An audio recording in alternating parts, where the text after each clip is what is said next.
গোপালগঞ্জ শহরে একটি bus terminal থাকলেও নেই মাইক্রো এবং ট্রাক স্ট্যান্ড। বাধ্য হয়ে গুরুত্বপূর্ণ সড়কে গড়ে তোলা হয়েছে বাস, ট্রাক এবং মাইক্রো স্ট্যান্ড।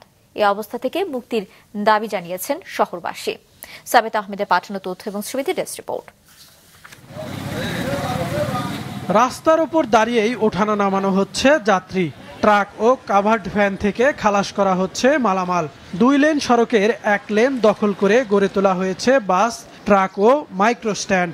এমন দৃশ্য গোপালগঞ্জ শহরের গুরুত্বপূর্ণ 4টি সড়কে দেখা যায়। নির্দিষ্ট আমাদের কোনো জায়গা নেই, যার জন্য আমরা রাস্তায় নামাচ্ছি। বাস এবং মাইক্রোবাস এবং ট্রাক স্ট্যান্ডগুলো সব মেইন রোডের উপর থাকে আমাদের। আমরা যারা সাধারণ পাবলিক বা যারা মোটরসাইকেল চলাচল করি, আমাদের জন্য খুবই অসুবিধা হয়ে পড়ে। নির্ধারিত বাস টার্মিনালে জায়গা না হয় শহরের প্রবেশের অন্যতম সড়ক কুয়াডাঙ্গায় বাস স্ট্যান্ড, ক্রিকেট স্টেডিয়াম সড়কে ট্রাক স্ট্যান্ড এবং সিটি কলেজ সড়ক ও সড়ক ভবনের সামনের বাইপাস রাস্তায় গড়ে তোলা হয়েছে মাইক্রো স্ট্যান্ড। এতে যানজটে ভোগান্তি ছাড়াও প্রায়ই ঘটছে দুর্ঘটনা। ওয়ালটন টেলিভিশন মাত্র 25,490 টাকায় পাচ্ছেন গুগল টিভি।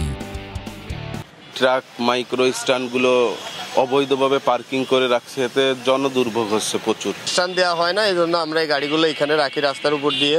আমরা টিপ ধরতে হয়, টিপ ধরার জন্য আমাদের নির্দিষ্ট কোনো জায়গা নাই। এই টার্মিনালের যে গাড়ি ধারণ ক্ষমতা আছে, আসলে আমাদের যে গাড়ি আছে তার 3-এর 1 এখানে ধারণ ক্ষমতা নেই। উচ্চ মহোদয় ব্যক্তিদের কাছে চাইছি, কিন্তু আমাদেরকে স্ট্যান্ড দেওয়া হয় নাই।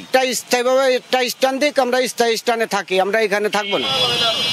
তবে স্ট্যান্ড নির্মাণ সহ জনগণের ভোগান্তি কমানোর প্রয়াস অব্যাহত রয়েছে বলে জানিয়েছেন জেলা প্রশাসক।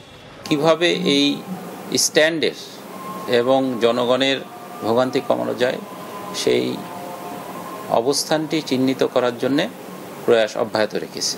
খুব দ্রুতই এই রাস্তার কাজের সাথে সাথে এই স্ট্যান্ডের সমস্যার সমাধান হবে। তবে আমাদের এটার জন্য পর্যাপ্ত পরিমাণ প্রকল্পের যে অর্থ সেটা প্রয়োজন। পরিবহন মালিক সমিতির তথ্য মতে জেলায় 288টি বাস, 300টি ট্রাক ও 300টি মাইক্রোবাস বা রেন্টে কার রয়েছে। মাছরাঙা নিউজ ডেস্ক।